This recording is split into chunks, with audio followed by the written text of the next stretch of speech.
can't believe I screwed that up. I just had an awesome intro and realized I wasn't recording. But you'll notice new intro music. You know what that means. Friday Fitness Files. You probably don't know what that means because I've never done this before.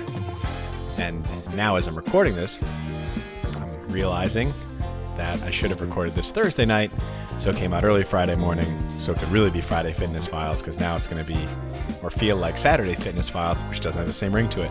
We'll correct that.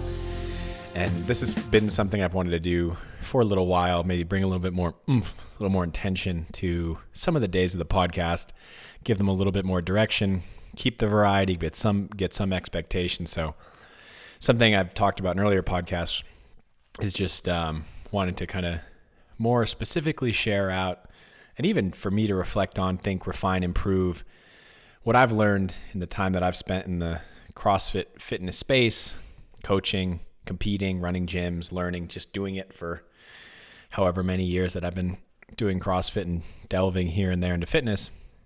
So Friday will be a focus on just specific maybe questions or thoughts directly related to my experience there. And I thought it would be cool to kick this one off with something I had done a couple weeks ago on Instagram. I just like one of those little, ask me a question boxes, and got a good mix of insightful questions, lewd comments, vulgarity from my friends.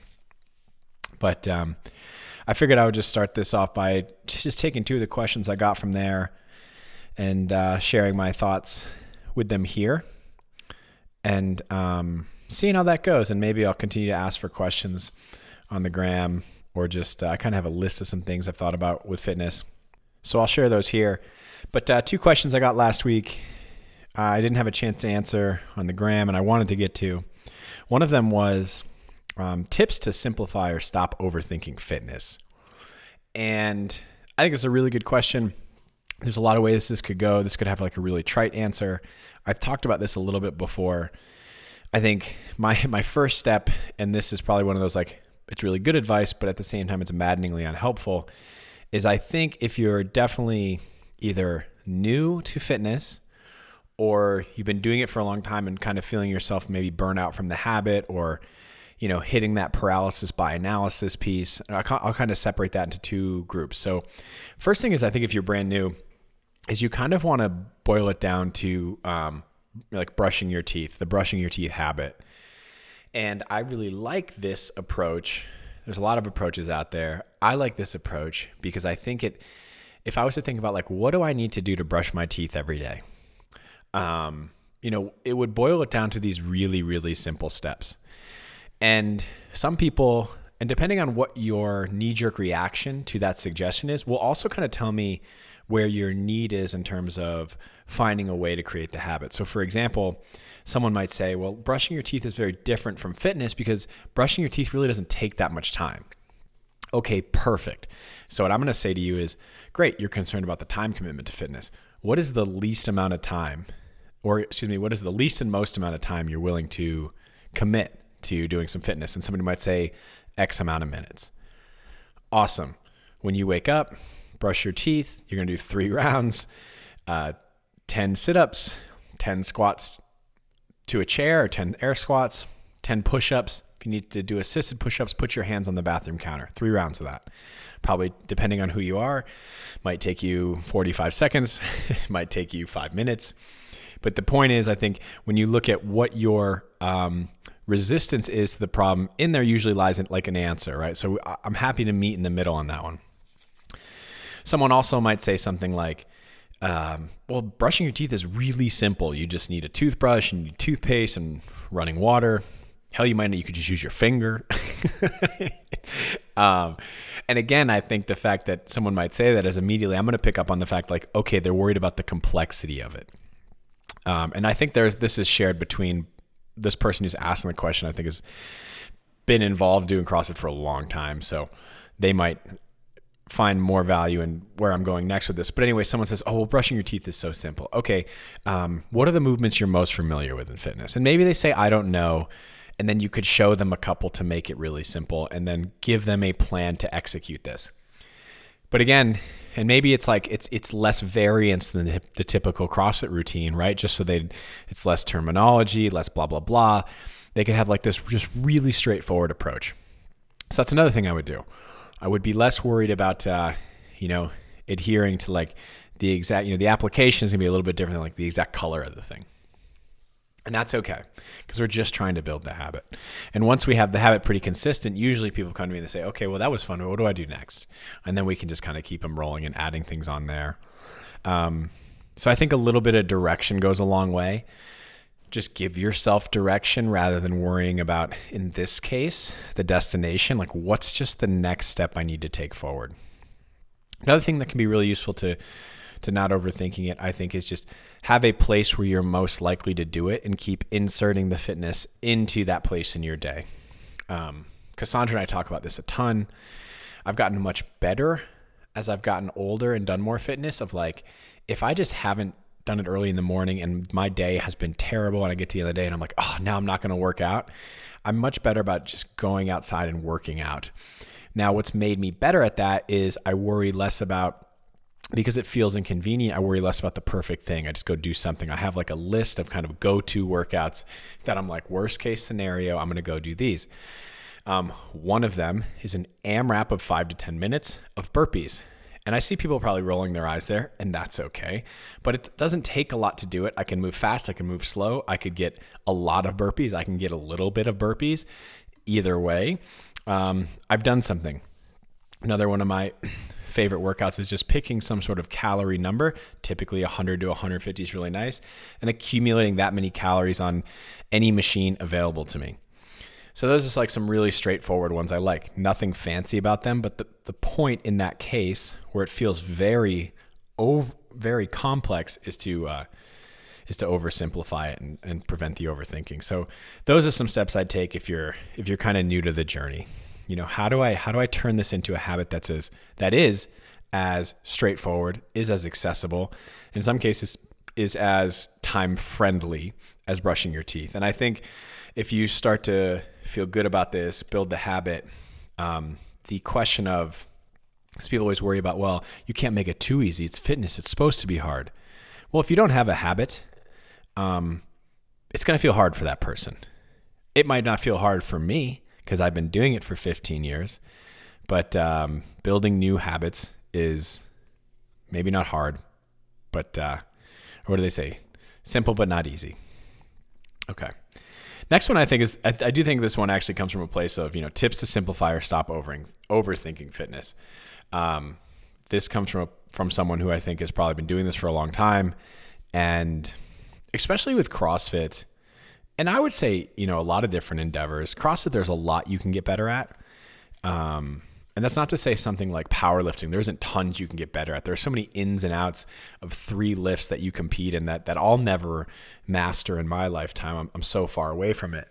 But what's nice about it is there are 3 lifts. But again, at some point, you're going to have to turn away from just the 3 lifts and start focusing on like, well, what areas of my body need to get better? Maybe it's a technique thing. Maybe it's an approach thing, training thing. So I guess there's a lot of variety there too. So maybe this applies in all places. But in CrossFit, I think sometimes, 1, there's a lot to get better at. And 2, especially when it comes to tracking CrossFit, I was taking class this morning at the gym. The workout was 7 rounds for time.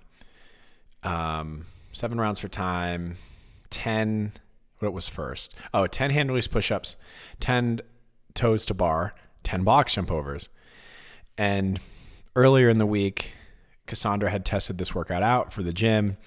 Anyway, we really wanted to work out together, so she came in today. And I think she subbed some things. She did a slightly higher box, and she did GHD instead of toes to bar. But we were just joking with the coach, and he was saying, he's like, man, people hate redoing things, retesting the same workouts. And I laughed at that because, 1, it's very much a part of the CrossFit program. Like, you're meant to retest things.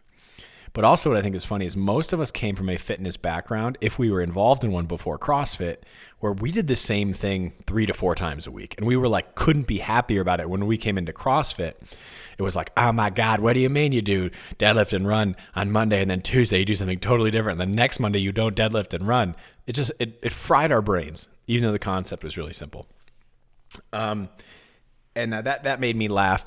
And again, this is kind of like building the habit. And now it just seems like the habit is to have like a different challenge every single day. And it's challenging for us to be like, I got to retest something. But anyway, okay, so simplify or stop overthinking for someone who's maybe been doing this a long time.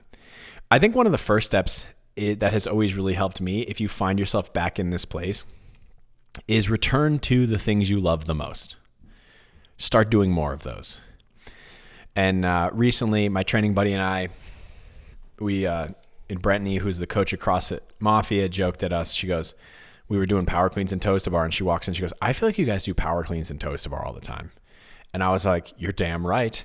And I love those two movements. I love the pairing of those two movements, light, heavy, in a chipper, on an interval, high rep, low rep, doesn't matter. I think they're absolutely fantastic. When I'm kind of feeling a little, what do I do? Maybe I'll throw a burpee in there too. But for me, that's just like a go-to workout where it's like having a hard time starting up the engine. What are we going to do? We should power clean, toe to bar, and burpee. Makes a ton of sense to me.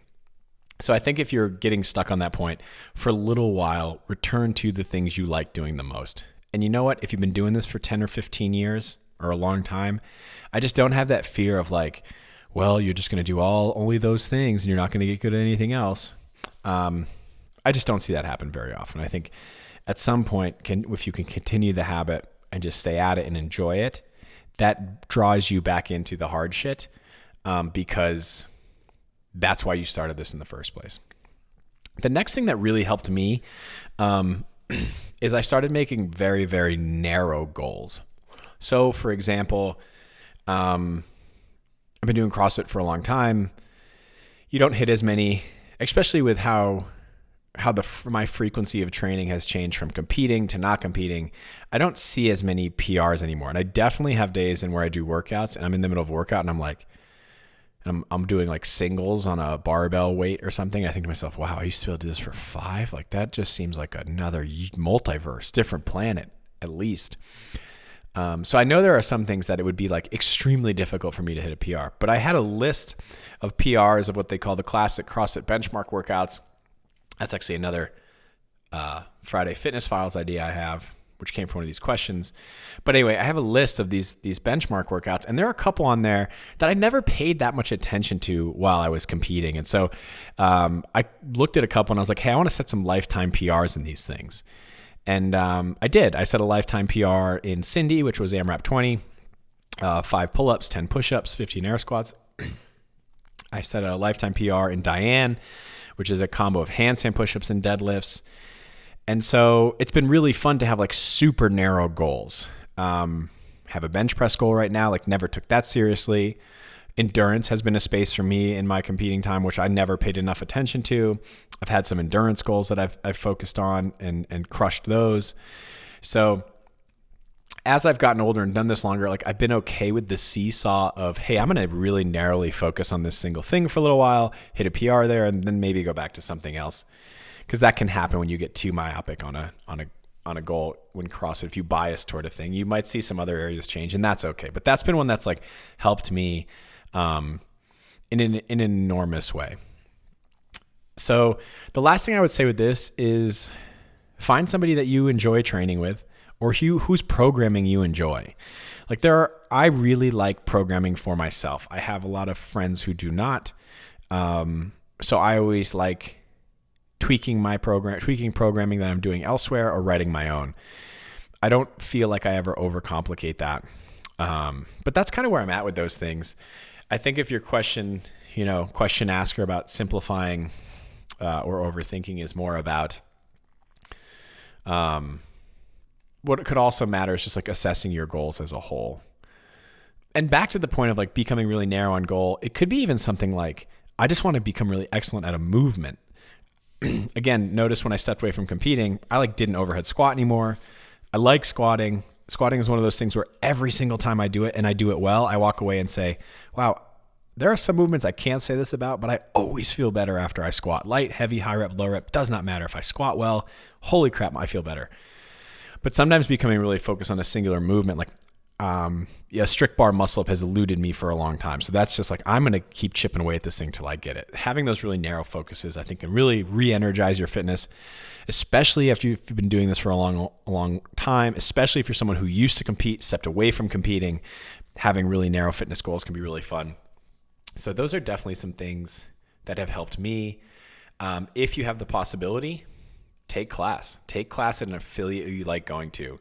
I've been in the coaching space a long time. To tell one more little story about this, been in the coaching space a long time. And sometimes I'll take class and coaches will ask me after because they know I've been in this space and I spent time doing coaching development and whatever. Oh, do you have any feedback for me? I cannot tell you how much my brain shuts off during workouts. I mean, yes, if I sat down and scribbled down on paper and thought to myself, yeah, well, you could tweak this. Like I notice stuff, but like that is just, it kind of just goes right to like the short-term memory, then right into just the trash, the recycling bin in my head. It's not something I'm really focused about because class for me is the time to oversimplify so I don't overthink. And that's one of the reasons I do class is because it's really nice sometime in my life with how much time I've spent thinking about it, not to think about fitness, just to do fitness purely as is. So those are some tips I would share there. We'll see how this one goes. I think there's definitely some space to fill this out. I'm liking the Friday Fitness File name. I think that's a win. Triple F. And hope that helped.